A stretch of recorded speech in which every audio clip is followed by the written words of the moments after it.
I know I'm a little bit late to this condensed video for version 3.5 of Wuthering Waves, but it has been a little bit busy with me coming back from VidCon, so I'm very excited to kind of talk about everything that came from version 3.5. Now, I do have two things that I want to talk about first.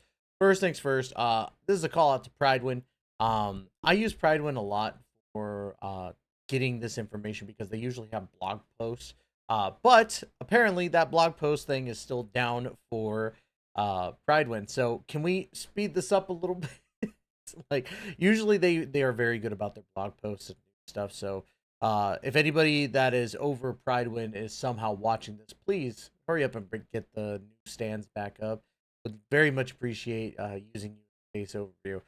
Secondly, want to give a shout out to obviously Woowa because Woowa is number 2 on the Gotcha Tower, as you see right here, racking in at minimum $34 million, especially with the Cyberpunk Edge Runners collaboration being one of the best collaborations in Gotcha history. I will say that wholeheartedly. And then just Lucilla as well being a great unit, following up with the 3.5 stuff. There's a lot of things that Woowa has to keep on stacking up. And I think 3.5 is going to be one of those really good, I guess, follow ups. I don't think that it's going to be better per se comparatively to 3.4 itself, but I do think there's a lot of good things coming for it. So if you like the content, make sure you hit that like subscribe button down below and hit that notification bell to be notified of when the next Woowa video comes to your feed. So let's go ahead and dive in. We obviously know that the brand new area, Zhonfang, is looking very amazing. My only gripe is that we're going to this from the previous area, and to be honest with you, I'm very bad with names, especially with a lot of different like foreign names that I'm not very used to saying. So with Zhonfang being the new area, I am kind of hesitant because of the fact that we're going from a more futuristic esque type of style to this brand new area. That being said, you know, it doesn't look too like, I guess the best way to put it is it's not too basic. Like obviously it looks amazing. Like the area is beautiful, but I just don't want it to like kind of go back and forth between like um I guess past era looking to present era to futuristic and then boom going here, right? So there's that. But I do think the area is very nice to look at. It's a very beautiful area in general. I think a lot of Google players are going to love it.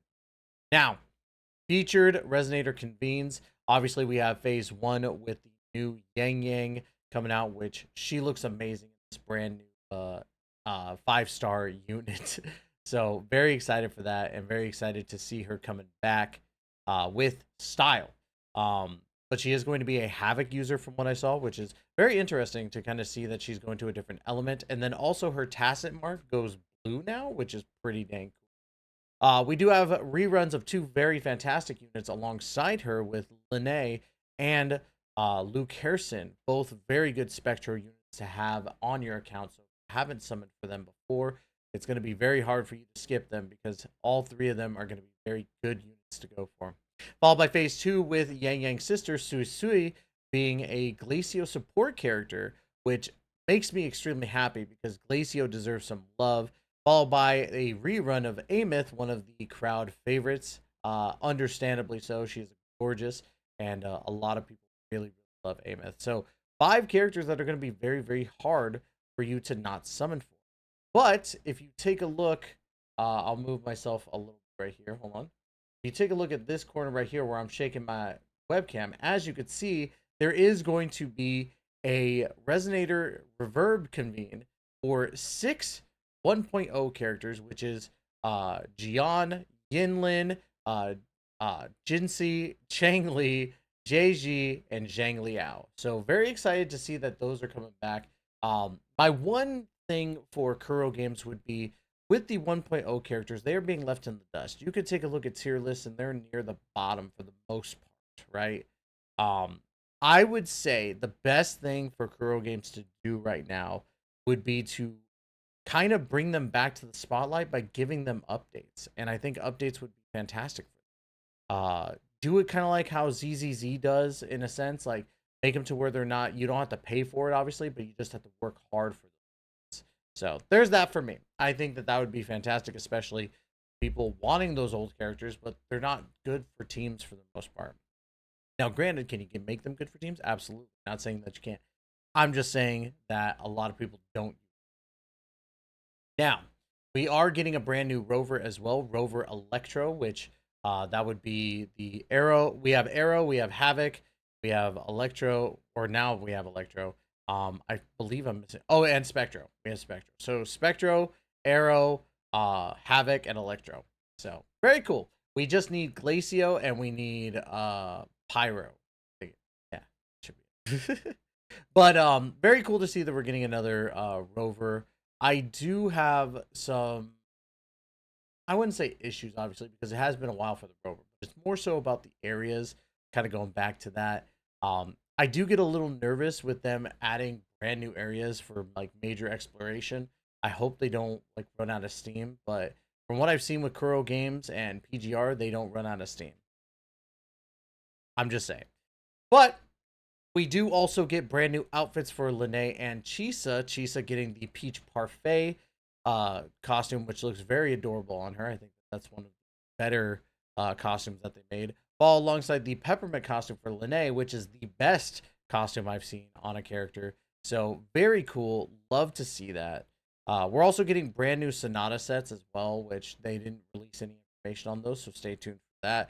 Followed by also new motorbike looks called the Night Veil Piercer Premium model and the Cloud Ride Chassis mod, which looks very sick. They did add another thing for the brand new area for the bikes, but I don't think a lot of people really care too much about that. And it's not to say it's a bad thing, but I think that when it comes to exploration, I think people would just rather fly. So you could just give us our wings back. That'd be great. Of course, they're not going to come back, but you get what I mean. They had a bunch of optimizations too, which I want to touch up on this a little bit for people who play on PC. They added a compression type of thing going on to where it'll actually be 20 gigabytes less to put it on your computer. So very cool to see, and I'm very excited for it. We have a whole list of events that are coming as well. We got Lament Recon Tacit Crisis, a glimpse of Zhang Fang, recaptured action highlights, Virtual Crisis Quadrant Trials.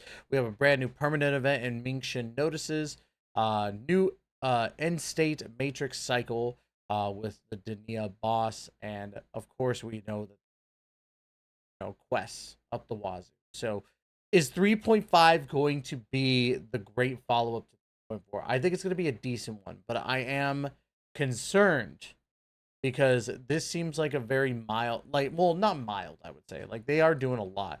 But I would say that comparatively to the Cyberpunk Edgerunner stuff, obviously being as big as it was, it's tough to follow up on. So I do think that this is still going to be a very good 3.5 to get us ready and heading to 4.0. Now, I would say Yangyang's cool, but I'm gonna skip Yangyang. Probably go for Suisui because I love Glacio units. Um, and then for the outfits, I think that these two are the best outfits made. Then, as I said before, with the 1.0 characters, we need something to make us care about these 1.0 characters more. Give us updates to their kits, make them relevant, stuff like that. But I digress. I think that overall 3.5 is still going to be really good, but has some concerning things, at least in my opinion, in regards to the actual update. But let me know in the comments down below what you think about 3.5. Honestly, I think that 3.5 is still going to be very good. I'm going to give it a 7.5 out of 10. I think that it's going to be a very good update in general, but to follow up with the Cyberpunk, or it's following up after Cyberpunk Edgerunner, so I think that it's going to fall a little short on that, but we'll see. Anyways, y'all, that's going to be it. Love you guys to death, and as always, we will catch you in the next video. Please take care. Be safe.